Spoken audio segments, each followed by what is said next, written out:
말씀은 시편 119편 65절에서 72절의 말씀입니다.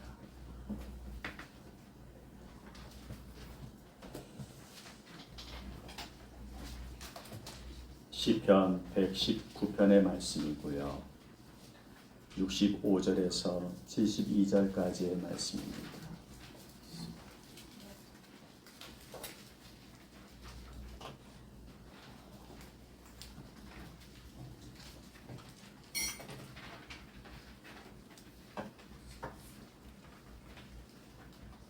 (65절에서) (72절의) 말씀을 교독하겠습니다. 제가 먼저 읽겠습니다. 여호와여, 주의 말씀대로 주의 종을 선대하셨나이다. 내가 주의 계명들을 들었사오니 좋은 명령과 지식을 내게 가르치소서. 고난 당하기 전에는 내가 그릇 행하였더니 이제는 주의 말씀을 지키나이다. 주는 선하사 선을 행하시오니 주의 율례대로 나를 가르치소서. 교만한 자들이 거짓을 지어 나를 치려하였사오나 나는 전심으로 주의 법도들을 지키리이다. 그들의 마음은 살쪄서 깊은 이니까 나는 주의 법을 즐거워하나이다. 고난 당한 것이 내게 유익이라. 이로 말미암아 내가 주의 율례들을 배우게 되었나이다. 주의 율례법이 내게는 천천한 금보다 좋으니이다. 아멘. 고난에 대한 이제 우리의 생각, 그리고 그 고난을 통해서 하나님께서 원하시는 것이 무엇인지 우리가 생각할 때 때때로 우리는 고난이 유익이라고 생각하는 경우가 많아요. 그런데 우리가 조금 더 이제 시작하기에 앞서서 정리하고 좀 출발하려고 합니다. 말씀의 시작을요. 71절에 보면 고난당한 것이 내게 유익이라, 이런 말씀이 있어요. 여러분, 이 말씀에서 우리는 고난이 유익이라는 것일까요? 어떻게 생각하십니까? 고난이 유익인가? 아니면 주의 율례들을 배우게 되었나이다. 주의 율례들이란 말씀이죠. 그래서 말씀이 유익이라는 것인가? 그래서 이 부분에 대해서 먼저 이제 말씀을 시작하기 앞서서 우리 생각을 좀 정리하려고 하는 거예요. 저도 말씀을 이제 준비하면서 처음에는 말씀의 제목을 고난 당한 것이 내게 유익이라, 이렇게 이제 주보에다가 올렸었어요. 그런데 마음이 아무리 생각해도 고난 당한 것이 내게 유익이라. 여러분, 고난이 유익인가요?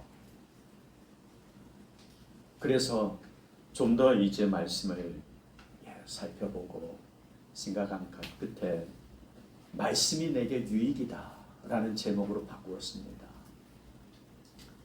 고난이 고난으로 끝난다면 절대로 유익하지 않거든요. 그렇잖아요. 여러분, 어떻게 고난이 유익일 수 있습니까? 아픔이죠. 고통이죠. 괴로움이잖아요. 그런데 그 고난을 통해서 주의 율례들을 배운다면, 즉 말씀을 배운다면, 그건 고난이 고난으로 끝나는 게 아니죠. 말씀을 배웠습니다 라는 고난이 되는 거예요. 그래서 진짜 유익은 말씀이라는 거예요. 말씀이 유익인 줄 믿습니다. 여러분, 그래서 우리는 배워야 되는 거예요. 사도 바울은 자랑할 것이 정말 많은 사람이었어요. 그는 복음을 단만하게 전했다 할 정도의 많은 업적을 이룬 사람이에요. 그래서 그가 예루살렘에서 시작된 복음을 사마리아 땅끝, 그 시대의 땅끝은 서바나라고 여겼고 지금의 스페인, 포르투갈까지 복음을 들고 나아갔던 사람인지라. 그리고 성경에 보면 사도 바울이 복음을 전하는 그 모습을 일루리곤까지 편만하게 하였다라는 표현을 하고 있어요. 그러니까 그에게는 자랑할 것이 정말 많은 사람이지요. 그 중에서도 유독 눈에 띄게 자랑할 것이 하나 있습니다. 살아서는 볼 수 없을 것 같은 천국이요. 그래서 그는 그곳을 낙원이라고 했고 셋째 하늘이라고 했어요. 그것을 본 자예요. 그 모습을 고린도후서 12장 1절에서 6절에 기록되어 있습니다. 우리 같이 읽어보시겠습니다. 무익하나마 내가 부득불 자랑하노니 주의 환상과 계시를 말하리라. 내가 그리스도 안에 있는 한 사람을 아노니 그는 14년 전에 셋째 하늘에 이끌려 간 자라. 그가 몸 안에 있었는지 몸 밖에 있었는지 나는 모르거니와 하나님은 아시느니라. 내가 이런 사람을 아노니 그가 몸 안에 있었는지 몸 밖에 있었는지 나는 모르거니와 하나님은 아시느니라.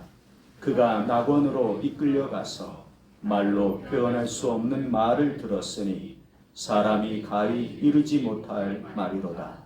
내가 이런 사람을 위하여 자랑하겠으나 나를 위하여는 약한 것들 외에 자랑하지 아니하리라. 내가 만일 자랑하고자 하여도 어리석은 자가 되지 아니할 것은 내가 참말을 함이라.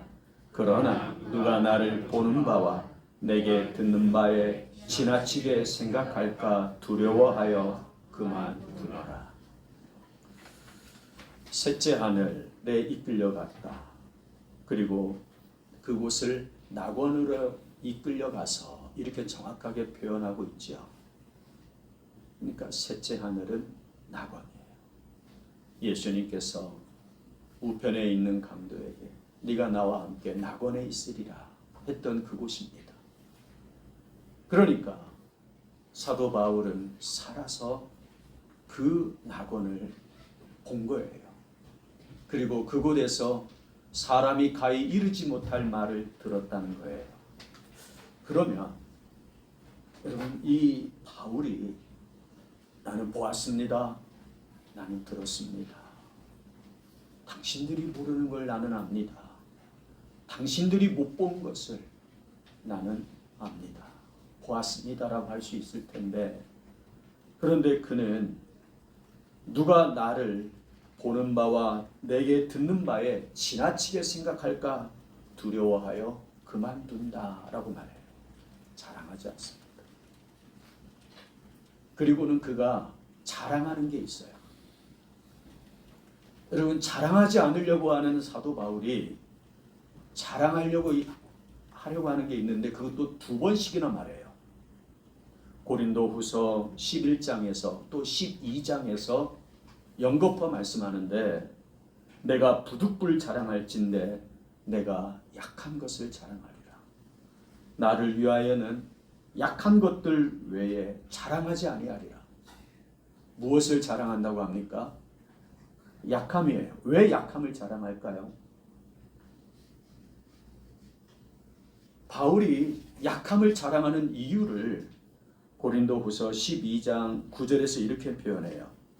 나에게 이르시기를 내 은혜가 내게 족하도다. 이는 내 능력이 약한 데서 온전하여짐이라 하신지라.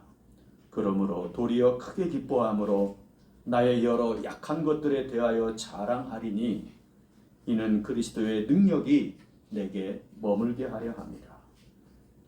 자신의 약함 그 위에 예수님의 능력이 머물게 되어지는 그 약함으로 사도 바울이 깨달은 거예요. 그래서 내가 비록 약하지만 나는 이 약함으로 사는 것이 아니라 내 약함 위에 머무는 임하시는 예수님의 능력으로 나는 살겠습니다라는 거예요. 그러니까 자신의 약함을 통해서 예수님의 능력을 배우는 모습인 거죠. 여러분, 예수님의 능력을 배우는 그 기회가 언제냐면 약할 때라는 거예요. 약할 때. 성경의 사람들을 보면요, 다 약해요. 부족해요. 그들에게는요, 고난이 없는 게 아니에요. 어려운 일들이 항상 그들에게도 주어지고 있어요. 그러니까 여기는 우리하고 똑같다는 거 아닙니까? 맞습니까? 여러분이나 성경에 하나님의 손에 들려진 인물들 똑같은 거예요. 그런데 무엇이 다르고 차이가 있을까요? 바울 사도도 자신의 약함을 고백하고 있잖아요. 그리고 그것을 자랑하기까지 하는데 왜 자랑하느냐면 이 약함을 통해서 나는 배웁니다. 예수님의 능력을. 이렇게 배우고 있다.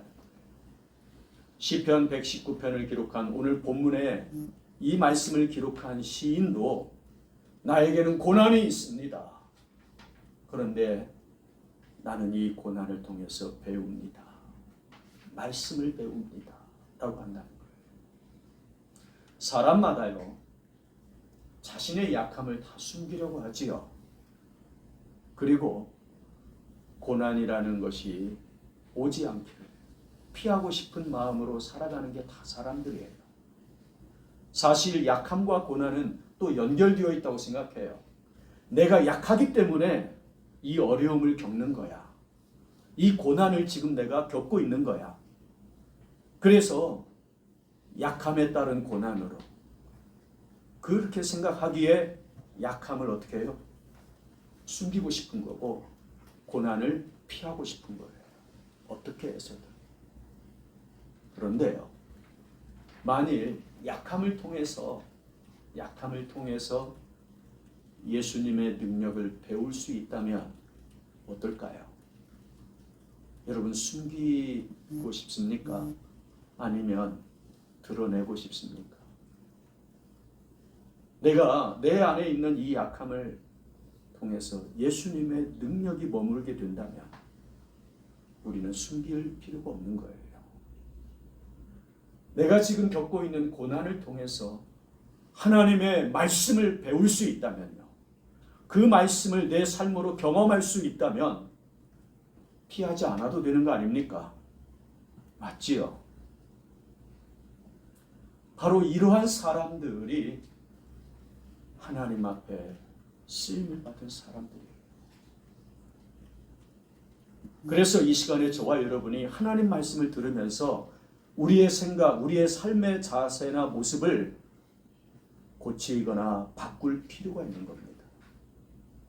우리도 똑같이 하나님 섬기는 사람도 아닙니까? 시편 119편을 기록한 시인이나 이 바울이나 우리나 똑같이 예수님 믿어 하나님 백성 된 사람들 아닙니까? 그렇다면 여러분 우리도 얼마든지 내 약함을 하나님의 능력을 머물게 할 수 있는 시간으로 삼을 수 있습니다. 그리고 고난을 통해서 말씀을 경험할 수 있는 사람으로 살아갈 수 있는 거예요. 그러한 은혜가 여러분에게 임하시기를 주의 이름으로 축원합니다. 아멘. 그러면 시인은 고난 중에서 어떻게 말씀을 배웠을까요? 어떻게? 자, 우리가 어떤 목적지, 그래요. 이제 나에게 있는 약함이 있고 예수님의 능력이 머무를 수 있는 그 삶이 목적이 저게 있군요. 내가 어떻게 갈까? 어떻게? 사람은요, 배울 때 삶의 목적을 배울 수는 있어요. 그런데 어떻게라는 것을 잘 몰라서 그것을 경험하지 못하는 사람들이 정말 많다는 거 아십니까? 어떻게라는 것을 몰라서요. 그래서 시편 이 말씀을 기록한 시인은 고난을 당하고 있을 때 어떻게 말씀을 배웠을까? 이게 궁금해지는 거예요. 우리 69절, 70절 본문 말씀 교재를 보면서 같이 읽어보겠습니다. 교만한 자들이 거짓을 지어 나를 치려하였사오나 나는 전심으로 주의 법도들을 지키리이다. 그들의 마음은 살쪄서 기름덩이 같으나 나는 주의 법을 즐거워하나이다. 여기 보면 교만한 자들이 나를 치려합니다. 이러한 상황이 시인에게 주어지고 있지요. 그것도 교만한 자들이 거짓으로 나를 치려합니다. 구체적으로 어떤 일인지 우리는 잘 몰라요. 그런데 이러한 일을 만나면 억울하고 원통하죠. 그리고 애매하게 있는 이 상황 속에서 이 시인은 아파할 겁니다. 오해를 받을 겁니다. 지금 시인이 당하는 고난의 모습이겠지요. 두 번째로 그들의 마음은 살쪄서 기름덩이 같으나 이렇게 나와요. 마음이 살쪘고 그 마음의 상태가 기름덩이 같다. 이 앞에 나와 있는 교만한 자들이라고 하는 표현을 이제 마음을 표현해 주는 거예요. 교만이라는 게 그 마음, 모습에 이렇게 표현하는데 여러분 마음이 살쪄서 기름덩이 같다.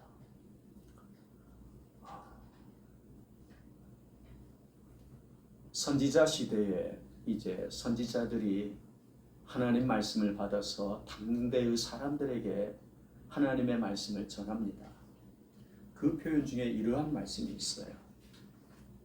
바산의 암소들아 너희는 살쪄서 그러면서 사마리아 산중에 거하는 너희들이 바산의 암소와 같이 마음이 살쪄서 이렇게 표현을 합니다. 당시 사마리아는 북이스라엘의 수도였잖아요. 그리고 바산이라고 하는 곳은 이제 지역적으로 좀 설명을 드려보면 사마리아가 여러분들이 생각하고 있는 지금 이 오산이라고 생각하면 바산이라고 하는 곳은 경기도 파주 그 정도 위치에 있는 곳이에요. 많이 떨어져 있죠. 그러니까 휴전선 바로 아래에 있는 그쪽. 그래서 파주에서 내려오면은 이제 서울 우리 오산하고 파주하고 그 가운데 오산이 서울이 있듯이 갈릴리 바다가 딱 중간에 가로막고 있는 거예요. 상당한 거리를 두고 있는 바산이고 사마리아예요. 근데 왜 사마리아 사람들을 가리켜서 바산의 암소들로 표현하고 있는가? 바산이라고 하는 지역은 매우 기름진 땅입니다. 그래서 바산의 암소들아 할 때는 풍요로운 모습을 설명하는 거예요. 그러면 사마리아에 있는 백성들은요, 산지예요, 거기는. 그래서 매우 땅이 척박합니다. 그곳에서는 농작물을 재배할 수 있는 땅이 별로 없어요. 그래서 돌산이라 굳이 해야 되는 어떤 농작물로는 올리브 또는 포도나무 그 정도예요. 그렇지 않으면 짐승을 길러야 하는 곳이 사마리아 산지예요. 양과 염소를 기르는 거죠. 매우 척박해요. 그러면 사마리아에 있는 사람들이 바산의 암소와 같다 했으니까 척박한 땅인데 그들의 삶은 풍성하다는 거 아닙니까? 근데 왜 그렇게 됐느냐? 너희들이 백성을 압제하며 거짓으로 횡포를 일삼으며 이렇게 나와요. 그러니까 자신들의 손으로 일구어낸 풍요로움이 아니라 다른 사람들의 것을 빼앗아서 만들어낸 부유함인 거예요. 그렇게 해서 마음이 살찐 거예요. 지금 이 말씀 시인이 그들의 마음은 살쪄서 기름덩이 같으나 라고 할 때 이 모습이 바로 그것과 같은 거예요. 거짓과 불의로 재산을 쌓은 사람들, 이러한 사람들이 지금 이 시인을 괴롭게 하고 있는 거예요. 교만한 마음으로, 그것도 거짓으로 이 시인을 치고 있는 겁니다. 그런 가운데서 시인이 어떻게 하고 있어요? 우리 69절, 70절 한 번 더 같이 읽어보겠습니다. 교만한 자들이 거짓을 지어 나를 치려 하였사오나 나는 전심으로 주의 법도들을 지키리이다. 그들의 마음은 살쪄서 기름덩이 같으나 나는 주의 법을 즐거워하나이다.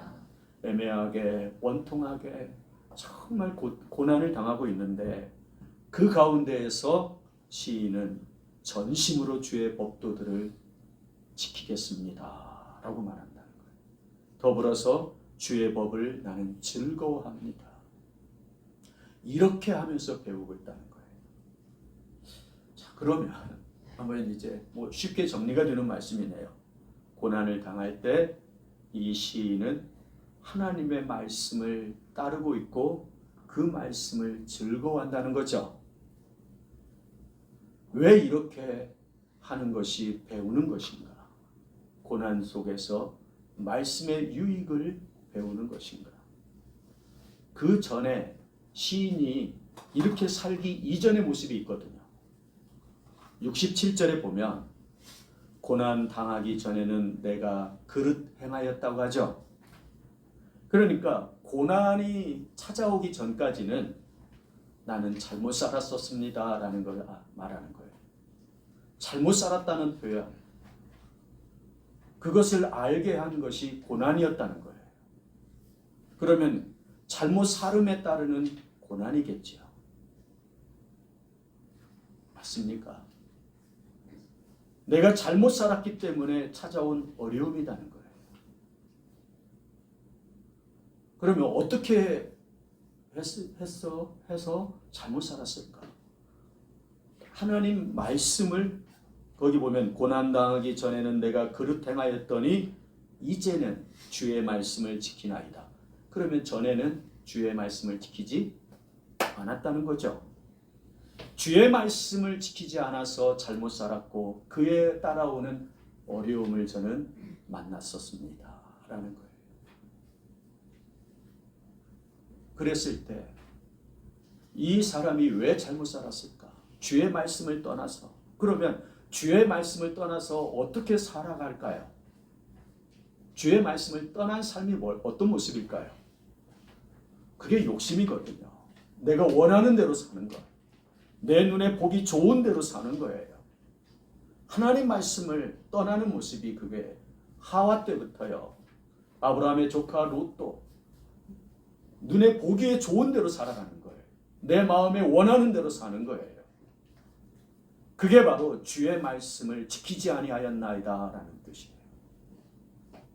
그러면 욕심을 따라 살아가면요. 욕심이 잉태한 즉 죄를 낳고 했어요. 결국은 죄와 그에 따르는 사망이 그 삶을 지배하는 거지요. 그것을 내가 그릇 살았습니다. 그릇 행하였습니다. 지금 이렇게 고백하고 있는 거예요. 내가 그렇게 잘못되게 살았다는 것을 깨닫게 해준 것이 고난이었습니다. 어려움을 만나고 나니까 비로소 제가 알게 되었습니다라는 거예요. 그러면 고난이라는 건 뭘까요? 내가 이 고난을 만났을 때 이제 내 삶의 길에서 빛으로 나아갈 것인지 어둠에 더 머물러 있을 것인지 이걸 결정하게 해주는 기회가 된다는 거예요. 그런 시간이 된다는 거예요.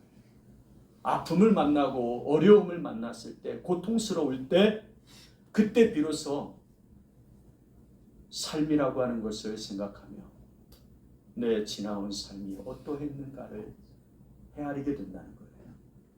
그러면서 이제 내가 빛으로 나아갈 것인가 아니면 어둠으로 더 들어갈 것인가 이것을 결정하게 해준 그 시간이 고난의 시간이었습니다 라는 거예요. 지금 시인은 그래서 어떤 결정을 하고 있어요? 빛으로 나아가는 거예요. 이제는 내가 그릇 행하지 않기를 원합니다. 이제는 제가 주의 말씀을 지킵니다. 사람들이 나에게 어떠한 해코지를 한다 할지라도 나는 주님의 말씀을 따라가겠습니다. 그랬더니 시인이 경험하는 게 있어요. 하나님의 선대하심을 경험합니다. 65절에 보면 여호와여 주의 말씀대로 주의 종을 선대하셨나이다. 하나님의 말씀을 지켰더니 하나님께서 그 말씀 그대로 해주셨다는 거예요. 여러분, 하나님께서 네가 말씀을 지키지 않는데도 그래 나는 너를 복되고 아름답고 형통하게 해줄 거야. 여러분 그렇게 하나님이 일하시는 게 아니고 하나님께서도 하나님 마음대로 하시는 게 아니라 하나님이 말씀하신 그 말씀 그대로 하신다는 거예요. 하나님도 말씀을 지키시는 거예요. 성도가 말씀을 지키는 것, 하나님께서 말씀을 지키시는 것, 그게 같아요. 그로 인하여서 이 시인이 여호와여 주의 말씀대로 주의 종을 선대하셨나이다. 말씀이 그대로 이루어지는 삶을 이제 이 시인이 경험하고 있다는 거죠. 그래서 말씀이 유익인 줄 믿습니다. 예, 고난 가운데서요 말씀이 유익이라는 것을 아는 사람들, 바로 이 시간 예배드리는 우리가 되어야 할 줄 믿습니다. 여러분 그러니 이 시인이 얼마나 말씀을 좋아하겠습니까? 그 표현을 72절에 같이 읽어보실까요? 주의 입의 법이 내게는 천천 금은보다 좋으니까. 얼마나 좋으면 천천 금은이라고 표현하면서 그것보다 더 좋다고 할까요? 최고의 복이라는 거 아닙니까? 무엇이요? 말씀이 내게는 최고의 복입니다. 자, 그럼 저를 한번 봐주십시오. 여러분 이 최고의 복이 여러분 보이십니까? 여러분 주변에 널려 있다는 것. 여러분의 집에 가면 책꽂이에 아마 꽂혀 있을 거예요. 그 최고의 복이. 어떤 분에게는 아침마다 읽고 있는 성경 책상 위에 펴져 있는 그 말씀으로 펼쳐져 있지 않겠습니까? 최고의 복이. 시인이 지금 발견한 이 최고의 복이요. 또 어떤 얘기는 손에 들려져 있지 않겠습니까? 하나님 나에게 복을 주세요. 나에게 복을 주세요. 물론 기도해서 받는 복도 있지만 그런데 최상 최고의 복은 이미 다 주어져 있다는 거예요. 그래서 사도 요한도 요한계시록을 기록하면서 이 최고의 복을 이렇게 말씀해요. 계시록 1장 3절에 보면 이 예언의 말씀을 읽는 자와 듣는 자와 그 가운데 기록한 것을 지키는 자는 무엇이 있다고 그래요? 그냥 복이 아닐 겁니다. 천천 금은보다 더 좋은 복이라고 하니까요. 그러므로 이 시간 여러분 주변에 하나님의 말씀 언제든지 내 손을 펼치면 내 손 안에 들리워지고 내가 읽으면 내 마음에 내 중심에 내 삶이 되게 하는 말씀이 최고의 복으로 주어질 수 있음을 꼭 깨닫고 말씀을 가까이 하시기를 주의 이름으로 축원합니다. 말씀을 읽고 듣고 지키는 거예요. 그 복을 여러분 말씀을 읽고 듣고 지킬 때 그것이 복이 되어진다는 건 하나님께서 그 말씀대로 이루어 주신다는 거 아닙니까? 하나님께서 내 삶에 찾아오시고 내 삶에서 하나님이 경험된다는 거 아닙니까? 하박국 선지자라는 사람이 있어요. 이 사람이 이런 말씀을 기록해요. 하박국 3장 16절 18절 우리 같이 읽어보겠습니다. 무리가 우리를 치러 올라오는 환난 날을 내가 기다림으로 썩이는 것이 내 뼈에 들어왔으며 내 몸은 내 처소에서 떨리는도다. 비록 무화과 나무가 무성하지 못하며 포도나무에 열매가 없으며 감람나무에 소출이 없으며 밭에 먹을 것이 없으며 우리의 양이 없으며 외양간에 소가 없을지라도 나는 여호와로 말미암아 즐거워하며 나의 구원의 하나님으로 말미암아 기뻐하리로다. 아멘. 이 말씀에는 정말 여러 가지 상황이 지금 주어져 있어요. 여기 첫 번째 보면 무리가 우리를 치러 올라오는 환난 날이라고 말하죠. 이 무리는 바벨론을 말해요. 바벨론이 공격해 온다는 거예요. 그것을 환난의 날이라고 표현하고 있고, 그것을 내가 기다림으로, 선지자가 기다리고 있다고 하죠. 하나님께서 하박국 선지자에게 미리 알려주신 거예요. 바벨론이 공격하여 남유다를 멸망시킬 것이라는 것을. 그래서 그 날이 이제, 그 환난의 날이 오는 것을 선지자가 기다리고 있는 거예요. 그런데 어떻게 기다려요? 썩이는 것이 내 뼈에 들어왔고 내 몸은 내 젖에서 떨리는도다 하죠. 여러분, 뼈와 이 몸이 막 떠는 거예요. 얼마나 두렵고 힘들면요. 이 환난의 날을 기다리는 이 선지자가 너무너무 아파하고 괴로워하는 거예요. 그런데 그 중에서 이제 선지자가 마음에 정리를 합니다.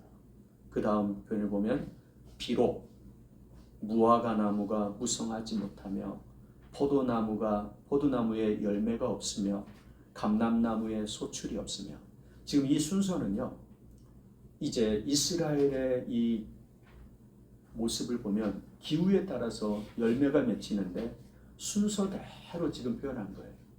건기 때 열매가 열리거든요. 그러면 이 무화과나무, 포도나무, 그 다음에 감람나무에 맺히는 열매들은 이제 이 건기 3월부터 10월까지 이 시간 속에서 순서대로 맺혀져 가는 이 열매들이거든요. 근데 그런 것들이 하나도 없다는 거예요. 두 번째로 또 뭐가 나와요? 밭에 먹을 것이 없다고 하죠. 이스라엘은 밭에서 무엇과 무엇을 재배하냐면 보리와 밀을 재배합니다. 그래서 보리는 4월, 5월 초까지 거두고 밀은 한 달 뒤에 거두어요. 그게 다 건기, 비가 내리지 않는 때 거두어 드리는 거예요. 그런데 그러한 밭에 보리나 밀이 하나도 없다는 거예요. 그러면 나무에서 나는 열매도 없고 밭에서 나오는 이 밀과 보리도 없으니 먹을 게 없어요. 유일하게 이제 먹을 것이 뭘까요? 짐승들, 가축들이죠. 그런데 그 다음 보면 우리의 양이 없으며 외양간에 소가 없다라고 말하죠. 이것까지 없어지면요, 이스라엘의 이 사회 속에서 먹거리가 하나도 없어지는 거예요. 아무것도 없는 거예요. 바벨론의 공격으로 지금 유다가 이와 같이 된다 할지라도, 비록이라고 하면서 표현하죠. 없을지라도. 그 다음에 나오는 게 나는 여호와로 말미암아 즐거워하며 나의 구원의 하나님으로 말미암아 기뻐하리로다. 자, 앞에서는 떨고 두려워하고 힘들어하는데, 그리고 왜 떨리고 왜 두려울 수밖에 없는 모습이 지금 이 나라에 임할 환란으로 표현되고 있는데, 그런데 오히려 선지자가 즐거워하고 기뻐한다고 하죠. 여러분, 이게 왜 이렇게 되었을까요? 지금 이 선지자가 즐거워하는 이유는 여호와로 말미암아 이렇게 나와요. 즉 하나님으로 즐거워한다. 그리고 그 하나님을 다음 표현하기를 구원의 하나님이라고 말해요. 여러분, 구원이라는 의미는 환란에서 얼마나 중요한지요. 지금 유다가 멸망하는 이 시점에서 구원이라고 하는 의미는 회복이잖아요. 그러니까 하나님께서 남유다를 바벨론을 들어서 멸망시키긴 하지만 하나님의 이 심판은 멸망으로 끝나버리는 심판이 아니다는 거예요. 멸망을 위한 심판이 아니라 회복을 위한 심판이라는 것을 이 선지자가 아는 거예요. 말씀으로. 그래서 구원의 하나님, 하나님이 가르쳐 주신 말씀의 이 구원을 이 선지자가 아는 까닭에 지금 당장 찾아오는 이 고난 속에서 선지자는요, 두려움, 떨림이 있지만 그러나 궁극적으로는 즐거워하고 기뻐한다는 거예요. 그러니 이 선지자가 이 고난 중에서 말씀을 지키지 않겠습니까? 말씀을 따라가지 않겠습니까? 바로 이것이 말씀을 배우는 모습이에요. 여러분, 우리의 하나님은 좋으신 하나님이신 줄 믿습니다. 믿으신다면 그 하나님을 여러분의 힘으로 삼으십시오. 그 하나님이 우리에게 약속하신 말씀들을 배우십시오. 따르라는 말이에요. 지키라는 말이에요. 말씀을 읽고 듣고 지키어서 행하는 그 모습을 가질 때 성도들이 경험할 수 있는 최고의 복이야. 하나님이 함께 하시고 하나님이 말씀대로 지켜주신다는 거예요. 그러니까 성도에게는요, 어떤 재물도 권력도 명예도 힘이 아니에요. 여러분, 고난도 유익이 아니에요. 무엇이 유익이에요? 말씀이 힘이고 유익인 줄 믿습니다. 말씀이 힘이고 유익이라는 거예요. 그래서 오늘 본문 68절과 71절에 보면 주는 선하사 선을 행하시오니 주의 율례들로 나를 가르치소서. 내가 형통할 때에도 주님의 말씀을 배우게 하소서. 이런 의미죠. 71절에 보면 고난당한 것이 내게 유익이라. 고난을 당할 때에도 내가 주의 율례들을 배우게 되었나이다. 형통할 때도 주의 율례를 배우는 것이, 말씀을 배우는 것이 유익이고, 고난을 당할 때도 말씀을 배우는 것이 유익이라는 거예요. 말씀이 유익이라는 거예요. 오늘 여기 있는 저와 여러분, 이 한 주간 우리에게 이제 삶이 되어 나타나고 주어질 겁니다. 가정에서든 어디에서든지요. 그럴 때 여러분, 말씀이 나에게 힘이시고 말씀이 나에게 유익입니다. 제가 말씀을 배우겠습니다. 바울이 약함으로 예수님의 능력을 배우는 것처럼, 이 시인이 고난으로 말씀을 유익으로 배우는 것처럼 저와 여러분도 함께 배워서 하나님을 경험하고 하나님이 나의 힘이시다는 것을 고백하는 우리 오산서목교회 성도님들 꼭 되시기를 바라겠습니다. 우리 받은 말씀 가지고 여러분, 내게 유익이 무엇인지, 나의 힘이 무엇인지 분명하게 알고 귀하게 고백하는 시간이 되기를 원합니다. 함께 기도하겠습니다.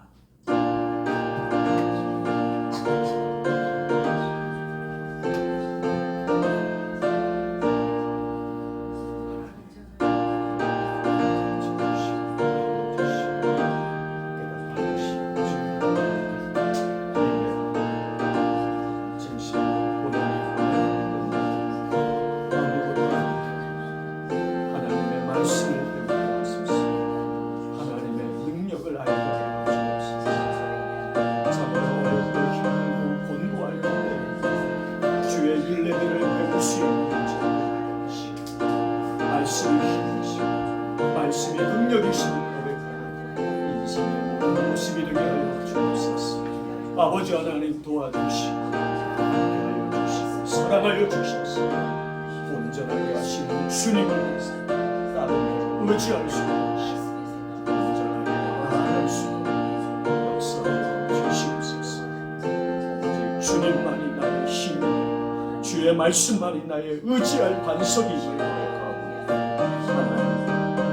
성도들 한 사람 한 사람 말씀에 의지한 자들, 약함 중에서도 주님의 능력을 배우는 것이고 고난 중에서도 말씀을 배우는 사랑하는 성도들로 복되게 하여 주옵소서.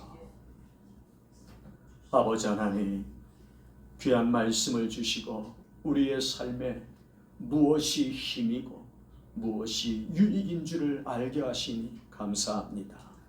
말씀만이 우리를 향한 은혜요 사랑이요 힘이요 능력이요 하나님의 지혜가 되오니 고난 중에도 형통한 때에라도 오직 말씀을 따라가는, 말씀을 의지하고 지키는